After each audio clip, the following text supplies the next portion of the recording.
Entrez, entrez, chers auditeurs, dans mon humble demeure. Installez-vous près du foyer pour écouter l'histoire que je vais raconter. Le témoignage de Randolph Carter. Howard Philip Lovecraft. Raconter des histoires de fantômes dans des endroits sombres et isolés est une tradition honorable. En règle générale, de tels contes récités de mémoire ne sont pas du type qui fait de la bonne littérature. Ils sont laconiques, sinistres et généralement décrits comme des faits ayant réellement eu lieu. Les œuvres des grands de la fantaisie moderne, à l'exception peut-être d'Ambrose Bierce, ne sont pas facilement adaptées en de telles récitations. Ils sont trop complexes ou trop ésotériques. Mais voici un conte de Howard Philip Lovecraft qui se prête à la récitation. Pas mot pour mot, mais l'idée de l'intrigue est de celle qui peut être transformée en un conte de minuit.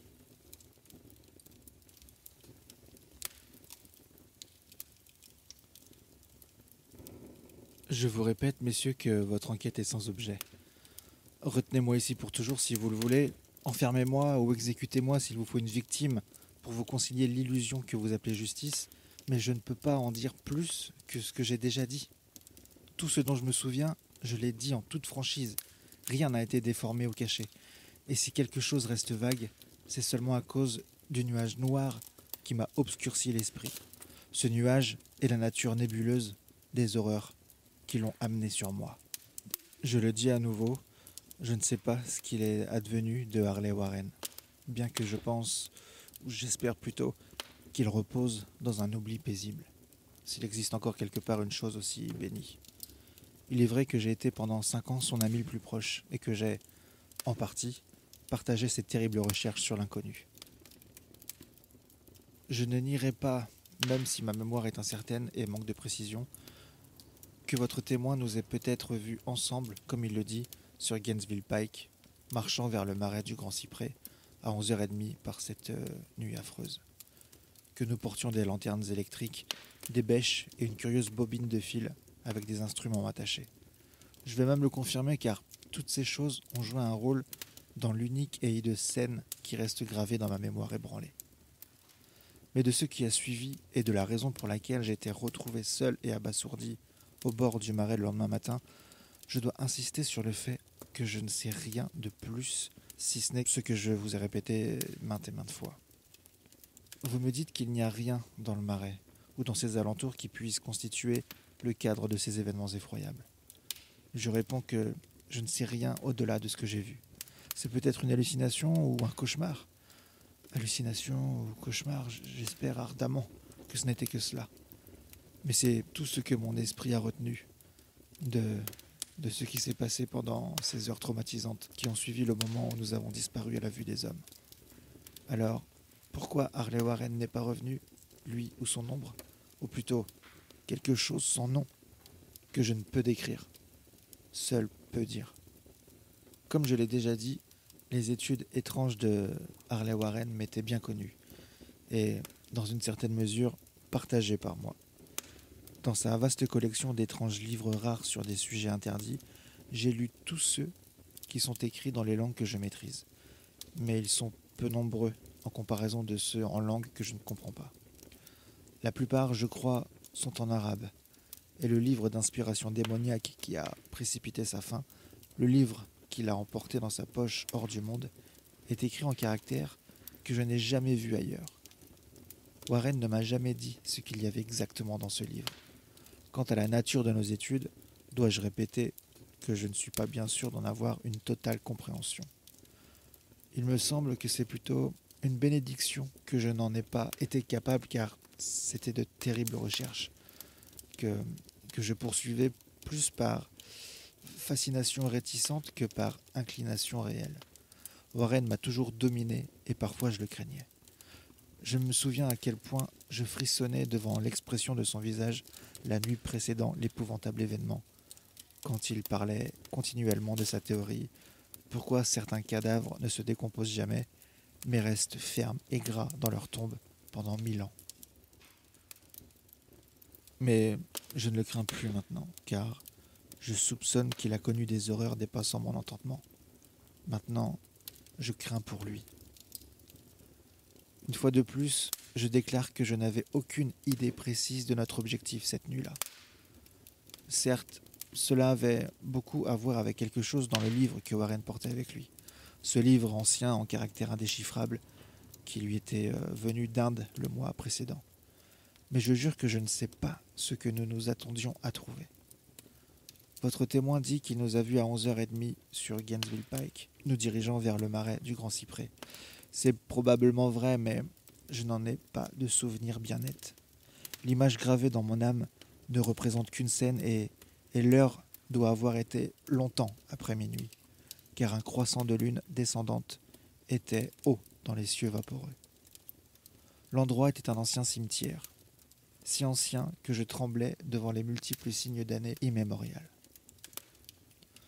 C'était dans un creux profond et humide, envahi par des plantes fétides, la mousse et de curieuses herbes rampantes, et empli d'une autre puanteur vague que mon imagination paresseuse associait de manière absurde à la pierre en décomposition. Nous étions entourés par des signes d'abandon et de décrépitude, et je ressentais un malaise trouble à l'idée que Warren et moi étions les premiers êtres vivants à envahir le silence mortel des siècles. Au-dessus des bords de la vallée, un croissant de lune blafard et déclinant perçait à travers les répugnantes vapeurs qui semblaient émaner d'insondables catacombes, et au travers de ces faibles rayons vacillants, je pouvais distinguer un étalage repoussant de dalles anciennes, d'urnes, de cénotaphes et de façades de mausolées, tous émiettés, couverts de mousse et souillés d'humidité, et partiellement cachés par l'exubérance brute d'une végétation malsaine. Ma première impression consciente de ma propre présence dans cette terrible nécropole concerne le fait de m'arrêter avec Warren devant une certaine sépulture à moitié détruite et de laisser tomber quelques charges qu'il semblait que nous portions. J'observais désormais que j'avais avec moi une lanterne électrique et 2 pelles, tandis que mon compagnon s'était équipé d'une lanterne similaire et d'une paire de téléphones portables. Aucun mot ne fut échangé, car l'endroit et la tâche nous semblaient connus de tous deux. Et sans attendre, nous avons saisi nos pelles et commencé à dégager les plantes, les herbes et débarrasser la terre de cette antique chambre mortuaire souterraine. Après avoir découvert la surface entière, qui consistait en 3 immenses dalles de granit, nous prîmes de la distance pour inspecter la scène charnelle. Et Warren sembla faire des calculs mentaux. Puis, il retourna à la sépulture et, utilisant sa pelle comme un levier, chercha à soulever la dalle qui se trouvait le plus près d'une ruine de pierre qui aurait pu être un monument en son temps. Il ne réussit pas et me demanda de lui porter assistance. Nos forces combinées détachèrent finalement la pierre que nous soulevâmes et basculâmes sur un côté. Le retrait de la dalle dévoila une ouverture noire, par laquelle s'échappa une émanation d'effluve miasmatique si nauséabonde que nous avons reculé d'horreur. Après un certain temps, cependant, nous avons approché la fosse à nouveau et trouvé les exhalations moins insupportables. Nos lanternes dévoilèrent le haut d'une volée de marches de pierre. Elles étaient trempées d'une sorte d'ichor détestable, issue de l'intérieur même de la terre et bordée de murs humides incrustés de salpêtre. Et c'est à ce moment-là que, pour la première fois, ma mémoire enregistre un discours verbal. Warren s'adressant enfin à moi de sa douce voix de ténor et une voix singulièrement imperturbable devant notre environnement fantastique.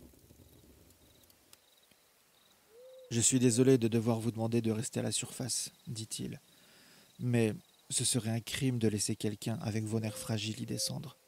Vous ne pouvez pas imaginer, même à partir de ce que vous avez lu et de ce que je vous ai dit, les choses que je devrais voir et faire. C'est un travail diabolique, Carter. Et je ne doute qu'un homme sans une sensibilité blindée puisse le comprendre et en ressortir vivant et sain d'esprit. Je ne veux pas vous offenser, et Dieu sait que je serai assez content de vous avoir avec moi, mais la responsabilité est dans un certain sens mienne, et je ne pourrai pas traîner un paquet de nerfs comme vous vers une mort ou une folie probable. Je vous le dis, vous ne pouvez pas imaginer à quoi la chose ressemble vraiment. Mais je promets de vous tenir au courant de chaque mouvement par téléphone. Vous voyez que j'ai assez de fil ici pour atteindre le centre de la Terre et en revenir. Je peux encore entendre de mémoire ces mots froidement prononcés et je peux encore me souvenir de mes objections. Je me montrais désespérément soucieux d'accompagner mon ami dans ses profondeurs sépulcrales. Pourtant, il demeura obstinément inflexible. À un moment donné, il a menacé d'abandonner l'expédition si je persistais plus longtemps. Une menace qui s'est avérée efficace puisque lui seul détenait la clé de la chose. Je me souviens encore de tout cela, bien que je ne sache plus quel genre de choses nous cherchions. Après avoir obtenu mon acquiescement réticent à son projet, Warren prit la bobine de fil et ajusta les appareils. À son signal, je pris l'un d'eux et m'assis sur une pierre tombale vieillie et décolorée, près de l'ouverture nouvellement découverte. Puis il me serra la main, chargea la bobine de fil sur son épaule et disparut dans cet ossuaire indescriptible. Pendant quelques instants, je gardai encore en vue la lueur de sa lanterne et entendis le bruissement du fil pendant qu'il le déposait derrière lui. Mais bientôt, la lueur disparut brusquement, comme si un tournant avait été rencontré dans l'escalier de pierre, et le son s'éteignit presque aussi rapidement. J'étais seul, encore lié aux profondeurs inconnues par ces brins magiques, dont la surface isolée paraissait verte sous les rayons maladifs de ce croissant de lune déclinante.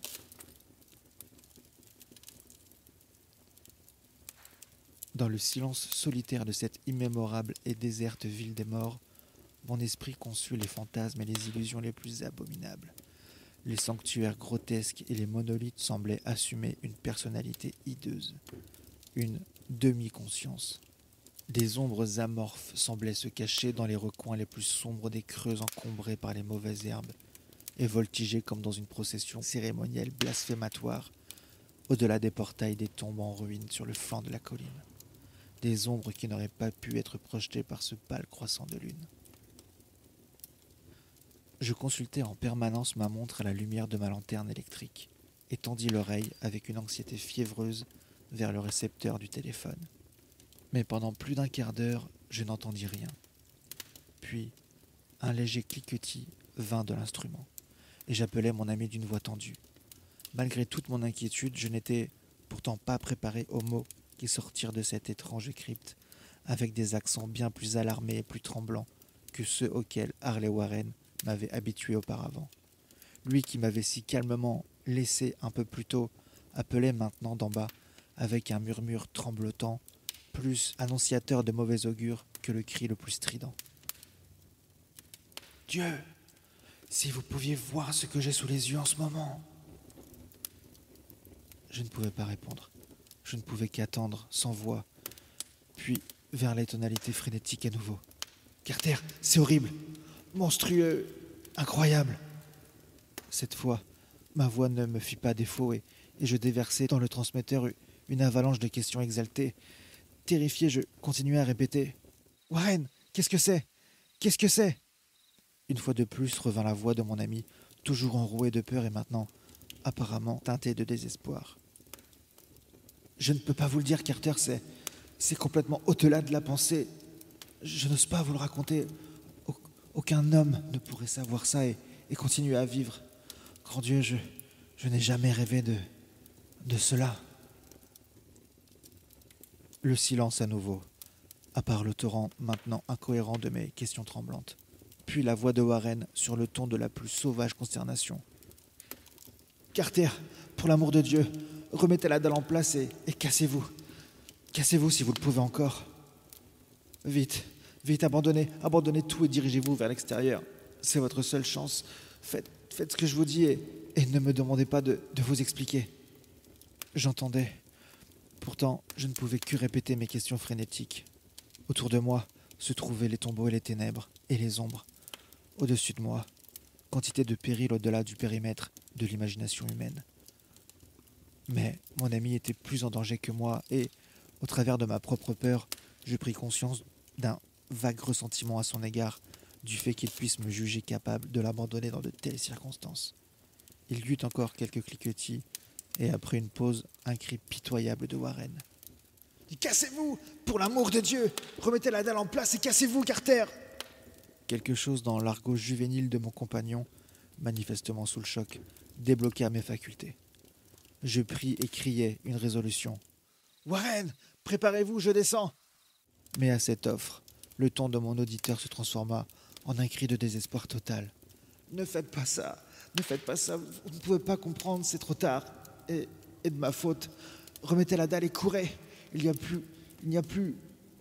a rien que vous ou quelqu'un d'autre puissiez faire maintenant. » Le ton changea encore, cette fois adoptant une qualité plus douce, comme une résignation désespérée. Pourtant, il restait tendu par son inquiétude pour moi. « Vite, vite, avant qu'il ne soit trop tard. » J'ai essayé de ne pas y prêter attention. J'essayais de briser la paralysie qui me figeait pour remplir ma résolution de foncer à son secours. Mais son murmure suivant me trouva encore inerte, lié par les chaînes d'une horreur absolue. « Carter, maniez-vous, c'est inutile. Vous devez partir. Mieux vaut un seul que deux. La dalle. » Une pause. Quelques cliquetis de plus. Puis la voix défaillante. Presque fini maintenant. Ne rendez pas ça plus dur. Courez, couvrez ces maudites marches et sauvez votre vie. Vous perdrez du temps. Au revoir, Carter. Je ne vous reverrai plus. Là, le chuchotement de Warren s'enfila en un cri qui s'éleva graduellement jusqu'à un hurlement chargé d'une horreur éternelle. « Maudite soit ces choses diaboliques! Légion! Mon Dieu, cassez-vous! Cassez-vous! Cassez-vous !»